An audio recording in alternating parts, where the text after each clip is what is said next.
All right. Well, thanks for coming back to the Bigfoot Society podcast. I have the privilege of having on tonight Lauren Smith from Nite Callers Bigfoot Radio, and super excited to have you on. You have a lot of stuff going on, so this is very cool. But I'm going to go ahead and actually start by reading your bio here. So, all right. Lauren Smith is best known as the hostess of Nite Callers Bigfoot Radio, with over 300 shows, guest appearances on other podcasts, and a decade of experience interviewing researchers, eyewitnesses, cryptozoologists, and authors all over the world.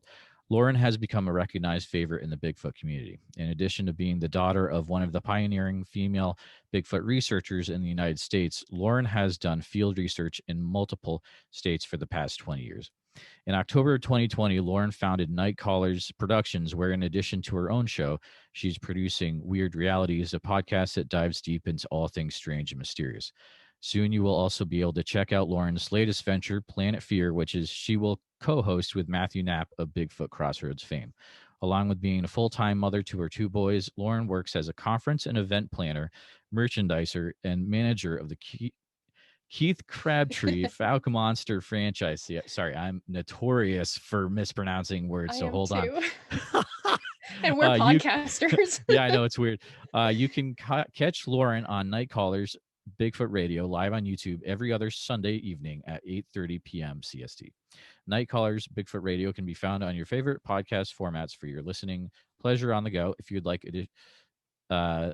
additional information about the show and upcoming guests, please be sure to subscribe to the Facebook and Instagram accounts. Wow, that is an amazing bio. Hats off. That was the reduced version. Actually, really? No. I have a friend, and she is my marketing advisor. And so my original bio was just like, I'm Lauren, and I do Nite Callers, and I've been researching for a little bit. And so I sent it to her, and she looked at it, and she was like, okay, I'm gonna make some tweaks. And she sends back a novel, and I was like, I don't feel comfortable like bragging with all this stuff here. And she was like, Lauren.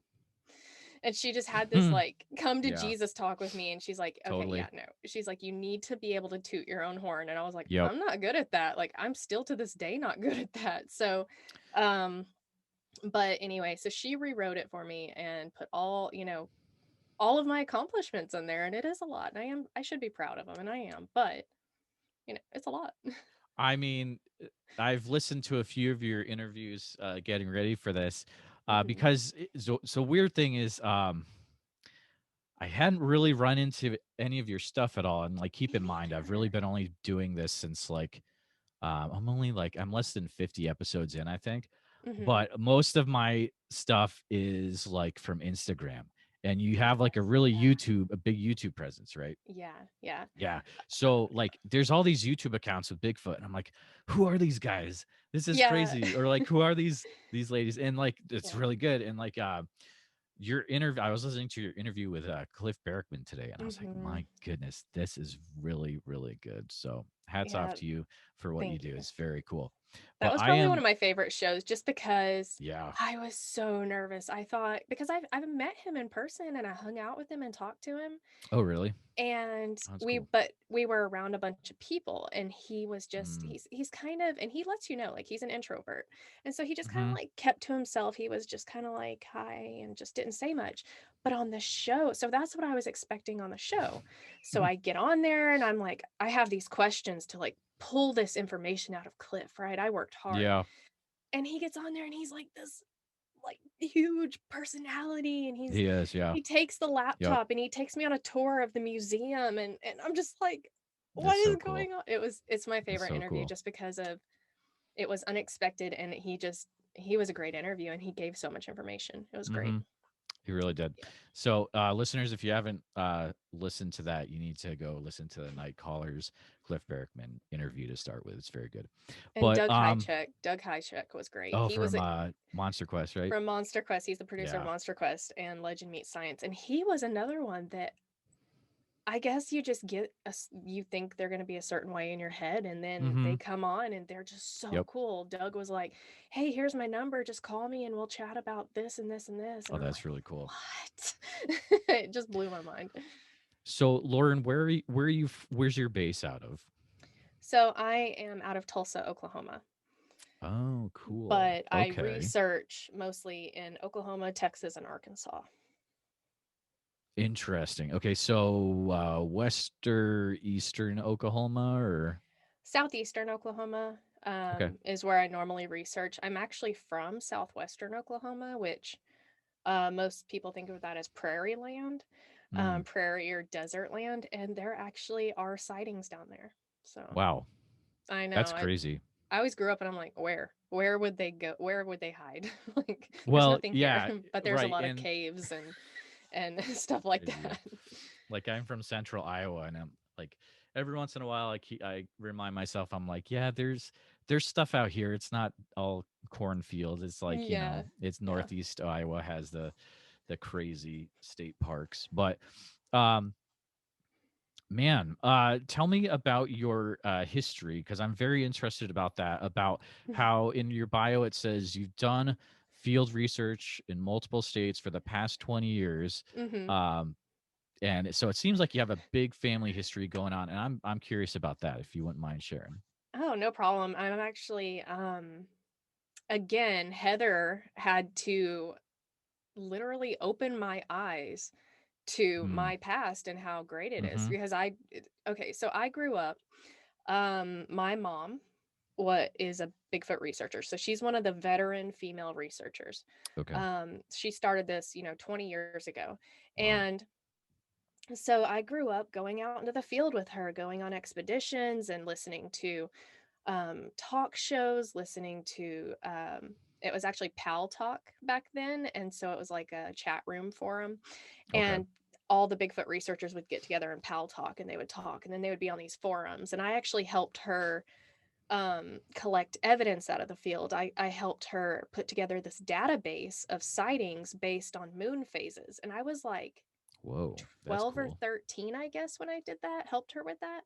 And so, and I went out in the field and I went on expeditions with all these people that were veterans of this topic Yeah. and some big names that, I mean, just great people. And I didn't think anything about it. I'm like, okay, this Yep. is what we do. And I'm a little weird and that's fine.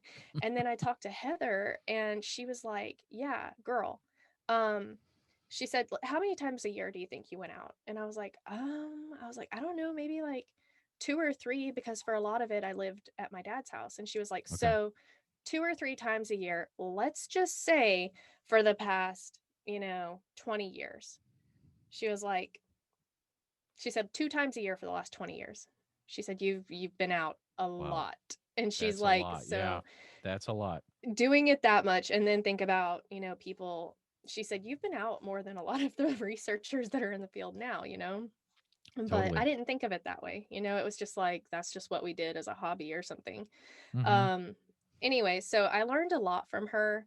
And then over a decade ago, she started Nite Callers Bigfoot Radio. And it was on Blog Talk Oh, Radio. And so she was on there with a couple other people. They ended up leaving and we brought a new crew on, and then I joined. And wow. so we had different co-hosts over the years, but it was always me and her. And so she and I were on that show together for a decade. And then, I mean, we had people on from all over the world, Man. amazing people. Dave Pilates was on, and I'm like, Yep. what? Yep. Like, oh, just amazing, amazing people. And then she retired from her job and retired from the show and left the reins to me. And so I took it from just a podcast to a podcast with video. And Okay. so now that's where I am. We've done over 300 shows and I've added new segments. Man, So, that's a lot. That's very interesting. So it's like, so first question is, well, do you mind sharing what your mom's name is? Lori Dyer Hood. Yeah. Okay. And so did she retire from Bigfooting then? No, actually, Ah, so when she retired okay. from her job and retired from the show, it was Mm, so that she could get out in the field again. because our shows were every single weekend. And so it was like, she just felt pressed to get all, you know how it goes. You get all the guest information and you promote and you do all this. And it's like getting out in the field, there's just not a lot of time for that. And so she actually took a step back from Nite Callers so that she could actually go Bigfoot again. And I'm really happy for her. She has a nickname and it's The Legend, and she hates it. She's going to kill me for even saying it on here, but The Legend, because she has over 20 years of Bigfooting experience. She's a veteran female in the field, which is amazing to me. She's my role model. And so someone jokingly started calling her The Legend, and it just kind of stuck. And I'm not kidding. She hates it. She's so humble. She hates it, but I think it's great. And I think it's very fitting. Long as it's other people that are calling you The Legend and not yourself. That's a big difference, right? Yeah, you cannot call yourself The Legend. That's just no. So remembering my own childhood and what movies have told us, usually when you're growing up as a kid, there's a rebellion phase. So was there a thing where you grew up with Bigfoot and then you're like, forget this Bigfoot thing, I'm out of here, and then you came back to Bigfoot? Did that happen? That actually did happen, yes. Wow, really? So first of all, what's funny about me being raised in the field of Bigfoot, so I was actually explaining a project that I'm working on for Bigfoot, and I called my mom and I was like, hey, I need to go over some of my history and I need some dates and stuff. And I said, I'm putting together this project. And she just starts laughing. And I was like, what are you laughing about? She said, I just remember when you were little and we would be at some expedition. And so the thing about these expeditions is it's all adults. I was like the only kid there. Sure. There were nobody brings their kids besides my mom, like there were just not a lot of kids in it. And I was lonely and it was boring. All the adults talking about Bigfoot. And, and she said, I just remember you saying all the time, I hate Bigfoot. I hate it. And I said that so much when I was younger. And I remember saying that. And I did hate it because I felt like it took my mommy away from me. It took the attention away from me. That's right. Okay. I get it. Yeah. So, anyway, so then whenever, I kept being raised up in it and all that. And so after I graduated high school, I didn't go researching. I didn't get out in the field. I didn't want anything to do with Bigfoot, really. It was just something that it's kind of a sore topic with me. I was just like, like that thing that took so much of my mom's time. And, and then probably, I think I was like 21 or so. My mom started Nite Callers Bigfoot Radio, and I would listen to support her. And then she needed a new crew. And so I came on the show and I just fell back in love with it. It was always there, but it was like, That's I had my little no Bigfoot phase. That is so cool. Thinking over the years, 300 shows is what the bio says. What are some of the interviews that stand out, that are like, wow, that was a really cool thing that we got that person on? Dave Pilates, of course, and Harvey Pratt. That one was great. The newer ones, Cliff and Doug Hychek, Ken Gerhard. I've had Lyle Blackburn on. We've had so many. I actually had to feed all of the data over into a spreadsheet when I moved from Blog Talk to it's and then archive and download all the shows. It was a pain. That's how I realized we had over 300, because actually, so whenever she ended it and I moved to this new platform, we were at 299. So my first show on the new platform was 300. My OCD was not happy about it, but it was pretty cool for the promo. So we've just had so many that I can't even, all of them. We've had Bob Strain on. I had Kathy Strain on last week. She's a lot of fun to talk to. She is so great. Shane Carpenter. We've had so many. I've had the good, the bad, and the ugly, for sure. Because you get some people on there that you're like, oh cool, they're a Bigfoot researcher from Utah or something, and you get them on there. We'll talk. We'll leave it rather vague, so I don't have to do a lot of editing. But I totally get what you're saying, dude. Yeah. Totally. It came out of nowhere, and it was just like, my goodness, I was not at all prepared for you to go that route. And yes, you did. Yep. Yeah, and Totally get they it. did. Yeah. Mm-hmm. It's rough. And sometimes, and like one of them, it was my favorite guest ever, and he did like 4 shows for us, and then like the last one just it was a total flip from what he had been talking about before. He, changed his mind about Bigfoot, and it Oh wow. was mind-blowing is what that episode was. Well, But so is life in podcasting, right? You never isn't know. it though? That's part Especially of getting the story. we used to do live shows, I still do live shows, I but don't know if I could handle that. most people can't. It's Oh actually man. really fun when you involve the live chat like I do, because they can ask questions live. Although I do Yep. like your system of pre-asking them. That's great. But like on Blog Talk, we would have call-in shows. This was like 10 years ago. We would have people call in to ask questions. We got Oh, a that would lot be of cool. really, it was cool A sometimes. live call-in? A live call-in. So Oh man. we got really good questions. People wanted to talk to the guest, and this was their opportunity to like Yeah. talk to, Harvey Pratt over the phone. Great.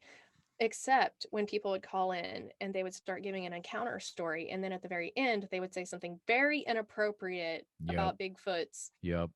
body parts, and it turned out to be a prank. Those were awful. Oh, that's terrible. But I will say it was good training for being an interviewer, because you're good at whatever comes at you, you handle it and roll with it. So that was good training, I guess. You have to be, right? It's You like have to be. I don't know if I would do man, that's gutsy doing encounter stories live. Oh Yeah. man. This was Yeah. back in the day. So this was back in the Yeah. day before Sasquatch Chronicles. So funny story, Whoa, man, yeah, so before this was Sasquatch before. Chronicles. Ooh. So we actually were on air forever, and then we went off air and took a hiatus, a 3-year hiatus. Okay. Sascron comes on during that hiatus, and we come back, and this Sasquatch Chronicles, who is this guy? He's massive, he's huge, and I'm just He's like, you. Yeah. what happened? Yep. But Yep. no, we actually, we were friends with Wes and Will, so it wasn't that big deal. But it was just like encounter stories were all the rage. But Nite Ah. Callers, so everyone kept asking, well, why don't you guys do encounter stories? Why don't you guys do those? Those are so cool. They're shocking. They're cool. And it's like, well, we focus on the researchers. So Mm-hmm. we had a series, which actually ended up just being our entire show for years and years, and it was the North American Bigfoot Researcher. And Okay.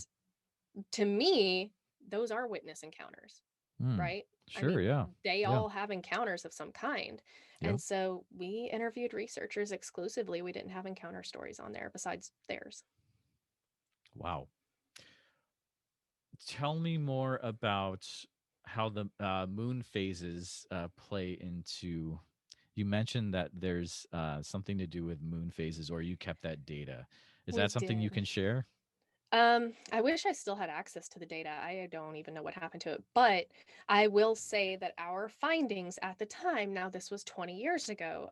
So Okay. before there was more activity in the woods from Bigfoot researchers, before there was more population, because there's more population now than 20 years ago, more expansion of residences out in country and stuff like that, or out in the wild. Mm-hmm. So back then, our data showed that the number of sightings were significantly less on full moon nights.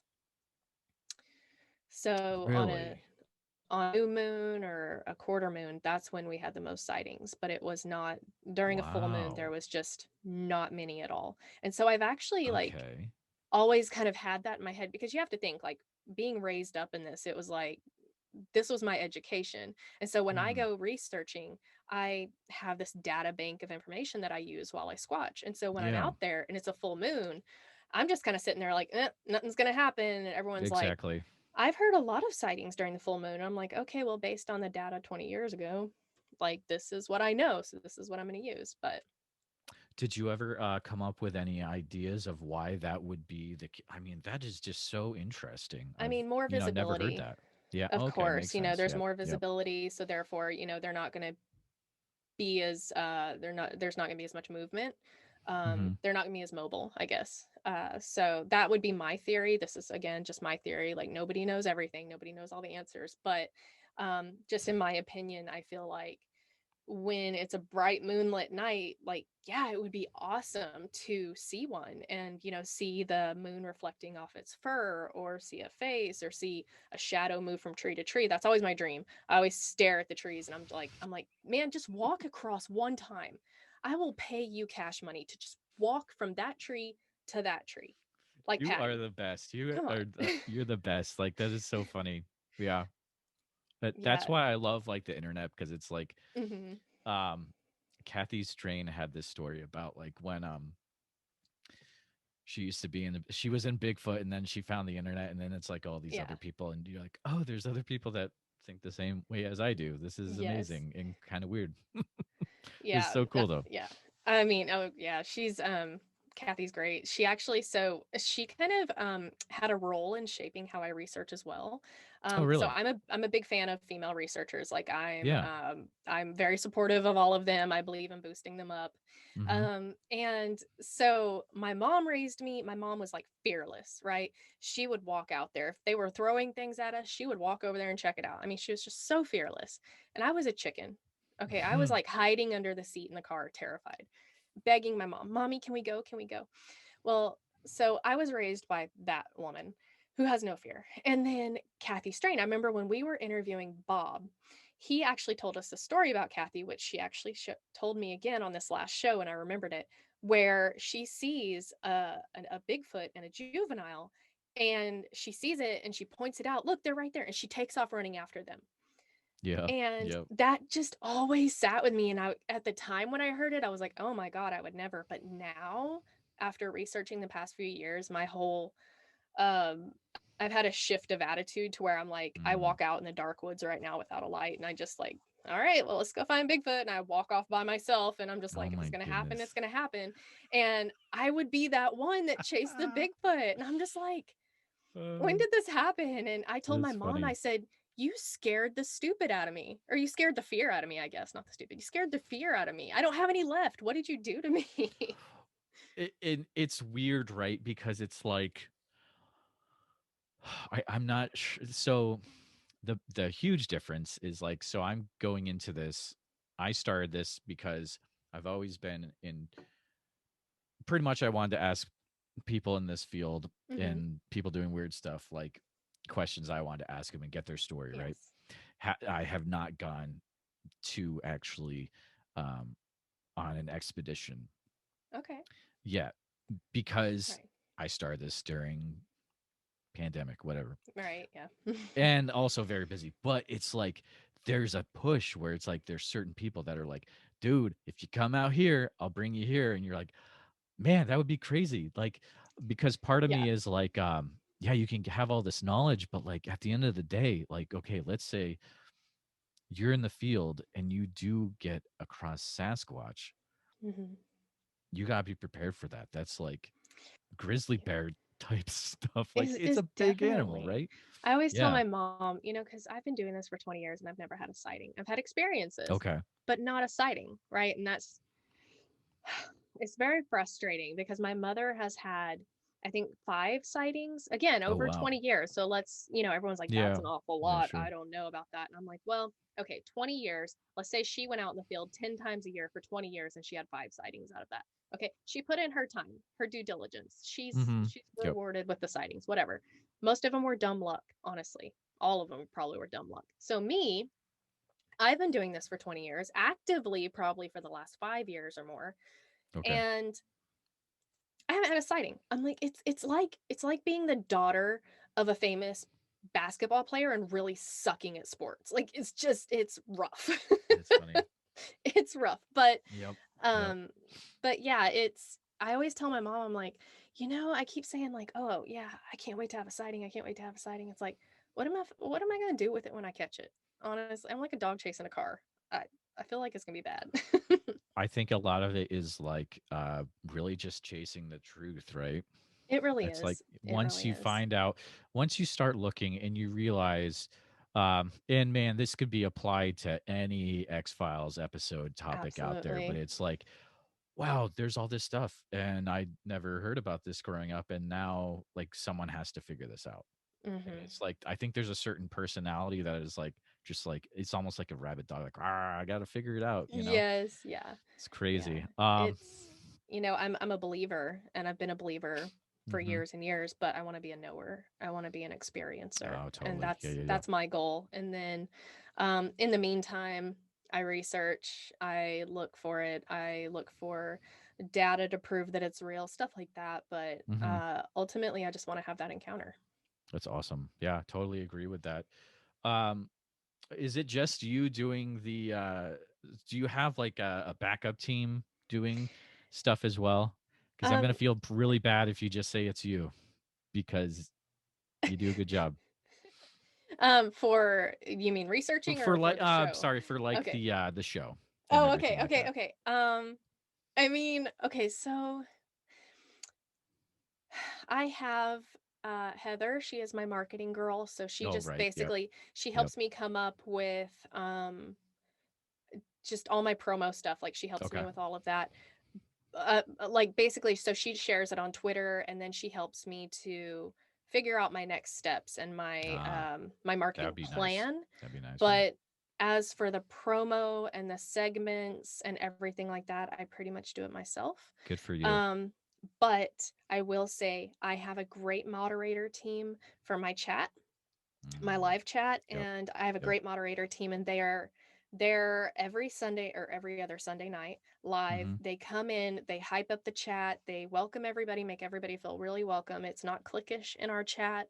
You come in Nice. and you're able to ask questions freely of the guest. You're able to ask me questions. You're able to talk to each other. And that's extended over into our Facebook group that we have. Like it's an extension of the live chat. You can go over there and you can network and post your stuff. So That's but I do awesome. have a great moderator team. But right now it's just me, and I'm over here looking at your post, and I'm like, Good man, for you. he's Hey, really easy, good. easy. Because you got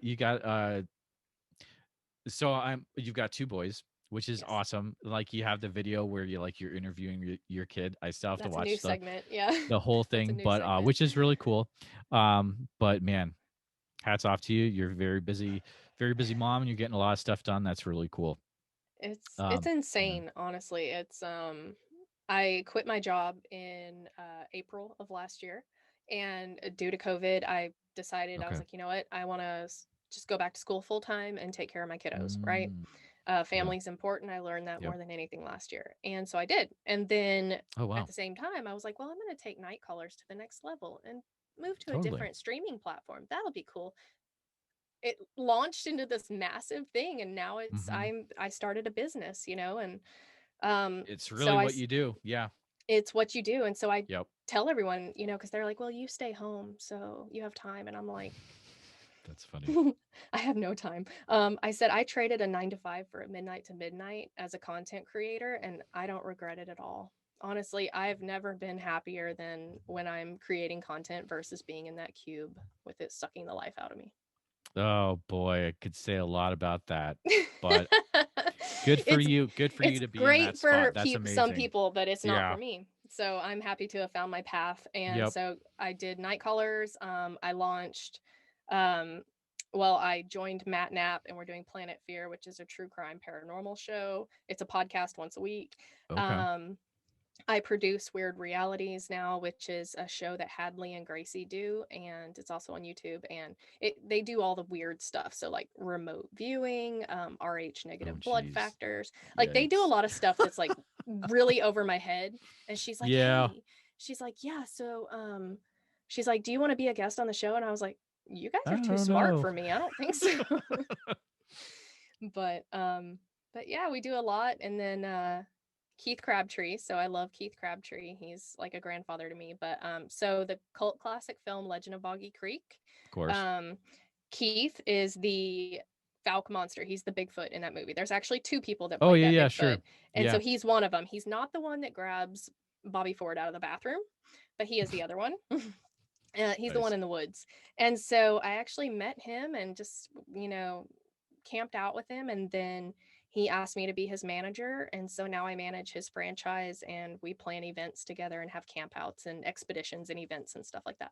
So in you're doing the Nite Callers thing, and you're being the event planner and everything for Keith Crabtree. Yeah. That's crazy. That's Yeah. really crazy. It Wow. gets a little intense, but like I said, I do have a great team. Okay, a great Yeah. team. My mom, shout out to my mom. She Mm. helps me so much and supports me. And when I'm about to have a breakdown, or I'm crying, or I'm having one of those insecure self-pity days, like nobody Mm-hmm. listens to my show, everybody hates me, those. Yeah, she's like, okay, yeah, no, and then she just talks me out of it. So she's wonderful. She's my manager. That's awesome. Everyone needs a good support team, definitely. Absolutely. When you go into the woods now, what is Mhm. what's your mindset when you're going to look for Bigfoot? um What's the goal?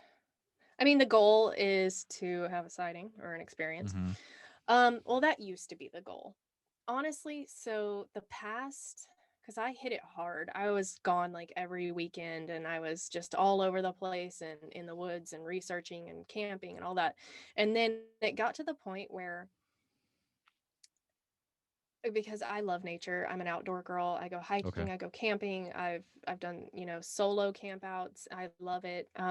It got to the point where it was like I would come back and I was so upset and disgruntled and disappointed that in some other D word I don't even know, that I did not have a sighting, that I did not have an experience, And so finally, I mean, and I was just like ready to give up. I was like, I don't even care if I see Bigfoot now. I don't even care. I mean, I was really Oh upset and man, burnt out. yeah, wow. And then I got to the point, I was like, you know what? I'm going to some of the most beautiful places in this part of the country Exactly. and Exactly. experiencing these wonderful Yep. places and things. And so for me, being able to get out in the woods or wherever I'm researching is, I mean, my goal is to go and experience that place to the best of my ability. And I if I love it. have a sighting or experience, I'm going to research Yep. while I'm there. But if I have a sighting or experience, that's a plus. That's a perk. Totally. There's a quote or a form of it that always gets passed around in these circles where it's like a failed Bigfoot expedition is still a really good camping trip. Amen. Right. Amen. So That's it's all what exactly your it. viewpoint is, right? Yeah, it's a Um, positive yeah, mindset basically. exactly. A question I haven't asked before. When you go on an expedition, what's in your pack that you bring with you? What are the essentials? Or do you not really bring anything when you go Um, out? well, it just depends where I'm going. If I'm hammock Okay. camping, if I'm tent camping, if I'm car camping, that kind of Nice. thing. Um, I mean, like gear wise, like Bigfoot research gear wise, Yeah, sure. Yeah. I feel like an audio recorder is the best. Mm, Like you have to have that. That's yep. to me something you put out whenever you're in camp, around camp, leaving camp, all the, because you never know what you're going to get. And it's Murphy's Law. It's the law of Bigfoot. Right. Anytime you don't have that recorder on, that's when something sounds off. And you're just like, Exactly. Yep. they know. But Yeah. for me, it's audio. I'm not, I mean, if somebody has a thermal or night vision, I will look through it. Absolutely. But, Yeah, sure. um, I would rather use my other senses because I feel like it messes up my night vision anyway. So, Interesting. Yeah, that's cool. yeah. Um, do you mind if we ask a few audience questions? Nope, that's fine. That's Awesome. the part that made me nervous was the audience questions. Right. All right. So these are from Instagram. Um, okay. Um, all right. First one. Do you believe Bigfoot can mimic animals and people? What do you think? Absolutely. Absolutely. Absolutely. I believe they can, but I just know too many times I've heard a weird owl or a weird Mm, coyote. It's like that owl, it's perfect, and then at the very end it sounds sick. you know. Um, so Yeah. I do believe that they can mimic all kinds of animals probably, and that might be how they communicate. Interesting. Do you think they can mimic speech in a way? I've heard that come up in different accounts. I've I've heard those in accounts as well. I've Hmm. obviously heard the famous recordings. Um, Right. I'm sure they can to an extent. I don't know if it would be in English. I do know that they can whistle. True. That does come Um, up a lot. Yeah. Yep. yeah, I mean they can. I mean, I've always wanted to test and like throw out some Legos and have them step on a Lego and see if they sound like me when I step on a Lego. But, like, It's like the but best parent who goes bigfooting response ever. That is so good. I get that a lot. Yeah. yeah. Oh But man. yeah. So I mean, I believe that they're probably capable, but I don't think it would sound like a human talking. Interesting. Cool. Cool. That's Just because let me elaborate real quick. yeah. Go ahead. Because Good. their bodies are so much different than ours. So they have these big, huge barrel chests and these Okay. big throats and these big mouths. And so anything that they do is not going to be at the same pitch that we are. It's not going to be the same Okay. tone that we can produce. And just Interesting. vice versa, we cannot produce the tones that they do. So some friends of mine, we have this thing that we do. It's called a group call.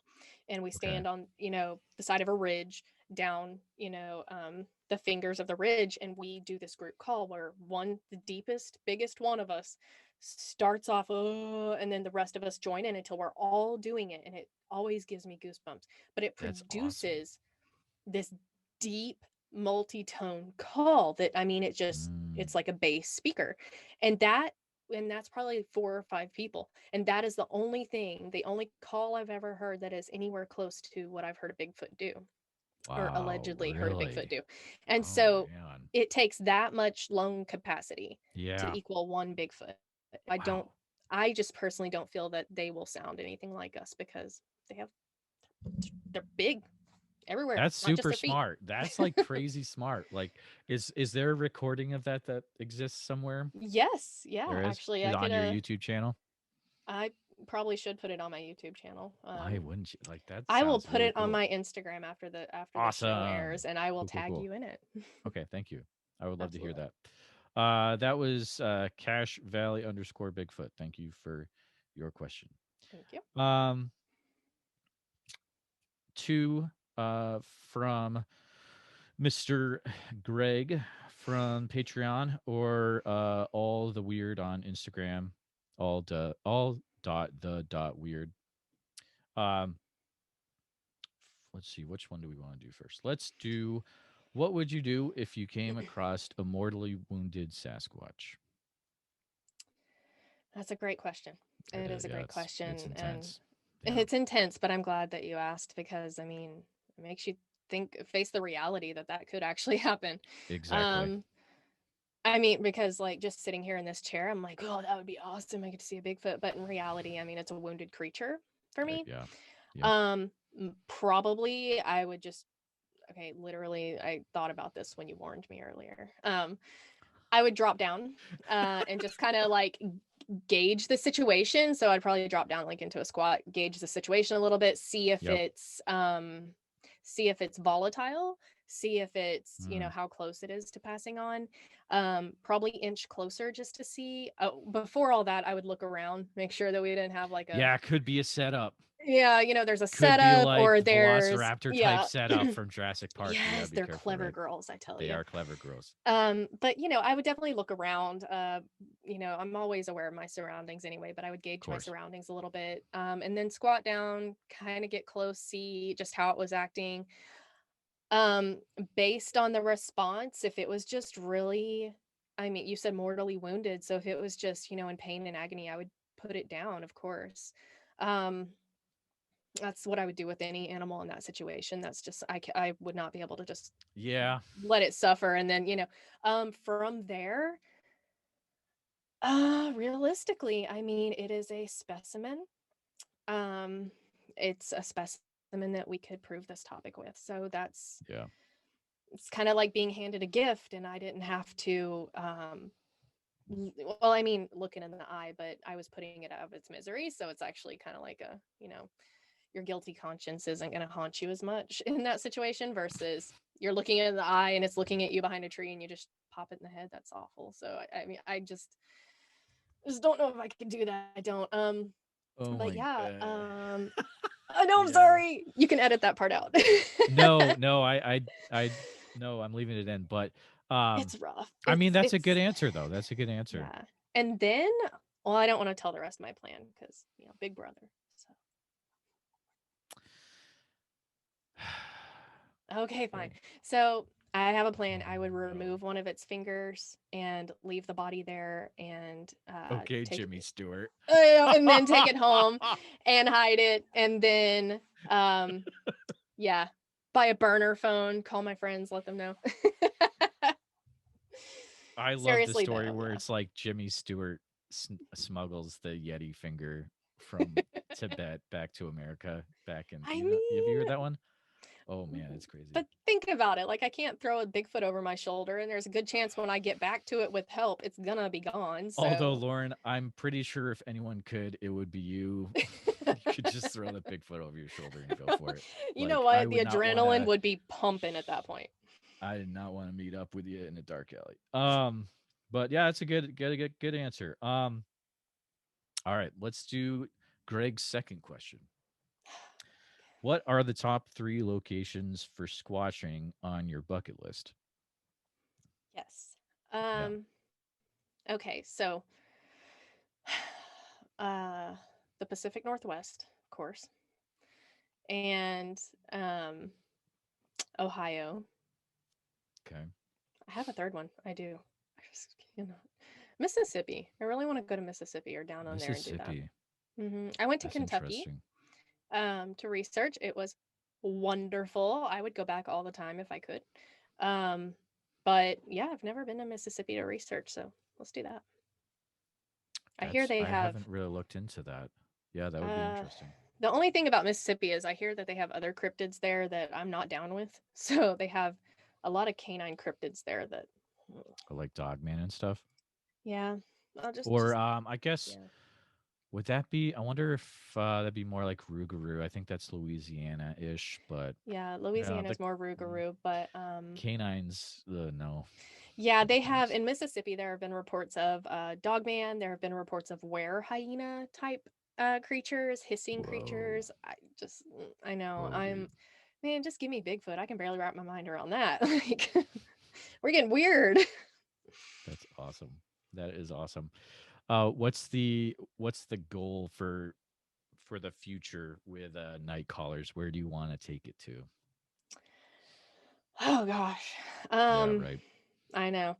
Honestly, like whenever I make my schedule for the week, yeah, I do that. I always schedule like, I have to schedule my post and blah blah blah blah. But oh, I don't do that. Well, let's talk. I should. But yeah, that's yeah. I can't believe you don't do that because your Instagram is very impressive. So so I schedule so I homeschool my youngest child as well. So you're doing this and you're homeschooling at the same time. Yeah.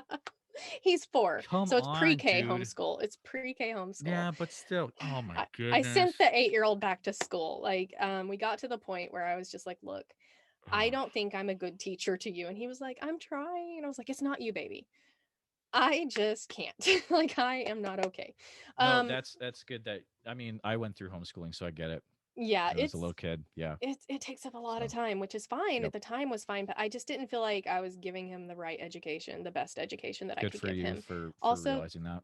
The social aspect. He's a social butterfly. It was good totally. God, he talks a lot. Anyway, I love him to death. You can see the video of Little Footers. That's the one that I sent back to school. You can go watch it on Nite Callers. So that's a new segment, is Little Footers, the next generation, where I interview kids of Bigfoot researchers or kids in the community or kids that just believe in Bigfoot and want to talk about it. So if you're interested in that, having your kid on, message me and I will Zoom interview them like this. But that's awesome. Anyway, so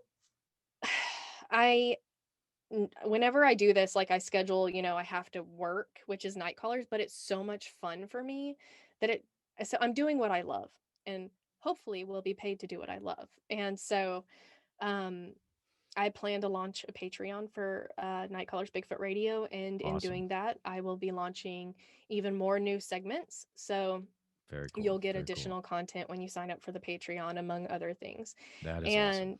So I have, Nite Callers Bigfoot Radio, which is the show that I do right now, where I interview somebody every other week, and it's usually just an amazing guest. And then I do Night Terrors, which is encounter stories that people have sent me, but they're not just Bigfoot. They're just weird, scary, horrible things, or just, Cool. terrifying things. So I do Night Terrors every week. And then I launched Little Footers, which is, I interview kids. And so with Patreon, I will be bringing an extra episode of an interview with a guest. And then I will be dropping an extra Night Terrors, among other things. But these are things that you can expect. And that's awesome. So that is taking up like a lot of my time, is trying to produce content for that. But I love it, honestly. So that's where Nite Callers is going. It's going to hopefully keep growing and keep growing my listener base. And I've said this for years, and I'll say it again. I will keep producing good content no matter how many listeners I have. If I have one person that listens faithfully, which Bear O'Brien, shout out to my number one fan, Bear O'Brien. He's from Australia. He has stuck with me from the beginning. And good job, Bear. I love him to death. And so he's actually one of my moderators now. Awesome. But anyway, so if I have one fan that listens, or I call them listeners, I don't like the word fans, but or if I have, 1,000,000 or 100,000 or whatever, I'm going to keep trying to put out quality content, and I love it. Keep doing what I do with all of my other things here. So I actually, Nite Callers Productions is something that I founded. So it's an umbrella, and then I can have all of these projects under this umbrella. And so that's kind of how that happened. That is very smart to do that. Man, that's awesome. So what is what's the easiest way for someone to follow you? That maybe this is their introduction. Yeah, I would say Facebook, probably. Okay. We have a Nite Callers Bigfoot Radio Facebook page. From there, you can find all my content on YouTube. You can find my posts. I have Facebook, Instagram, YouTube. I will have a website very shortly. But I was wondering about that. Okay. Yeah, and so in the future, you can just go to my website, and then that'll be my landing page for everything. But for right now, probably Facebook or YouTube is where you can find me. Instagram is just, I just started my Instagram in like August, and I have, I think, 1,200 followers, which is amazing. I'm just like, where did you guys come from? But I've actually enjoyed posting my stuff on Instagram. This is a new thing for me, Yeah, man, so cool. But I asked that because I'll put that in the show notes as well. But I have a Linktree, so it has all my things on it if you want to use that. We'll do that. Okay. Yeah. Linktree is the way to go. I do that. It really is. Thank you so much for coming on. That was, I think, a good introduction to Lauren Smith and Nite Callers. Holy mackerel, I did it. I told you I would do it. I'm so sorry. Every episode I do something weird. Okay, literally everybody does that. So I'm not going to be mad at you. Everybody does that. It's fine. It's fine. I'm actually contemplating making a special edition shirt for my merch. Yes, I have merch, by the way, on Teespring, but I'm gonna make a special edition that has like a big, scary grub worm on it. It's just gonna be you should crawlers. Do it. Seriously, because, I was interviewing a guy named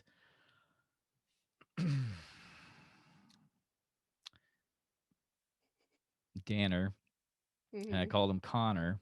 It's just like this mind of mine. It's like you're interviewing some, and sometimes it just crosses. But anyways, we'll move past it. Thank you for being gracious with me on that. But Nite Callers is good. You guys are doing good stuff, or I should say, you are doing good stuff. Oh, well, thank Lauren, keep going with what you're going and what you're doing, and I can't wait to see what you do in the future. I appreciate you having me on, and I'm honored to be here tonight. I really am. because I really enjoy your content and enjoy your Well, thank platform. you. So thank you so much for having me and letting me just be weird on your show, because that's what I do. Perfect. Yeah, that's the best way to say it. Lauren is going to hang out for a little bit longer, share some stories, of course, if you want to hear those. It's patreon.com/Bigfoot Society. For $5 a month, you can hear things like Lauren's extra stories and a whole lot of content over the last few months. So give it a try and check it out. But thanks again, Lauren, for coming on. And Absolutely. we'll see you all next week.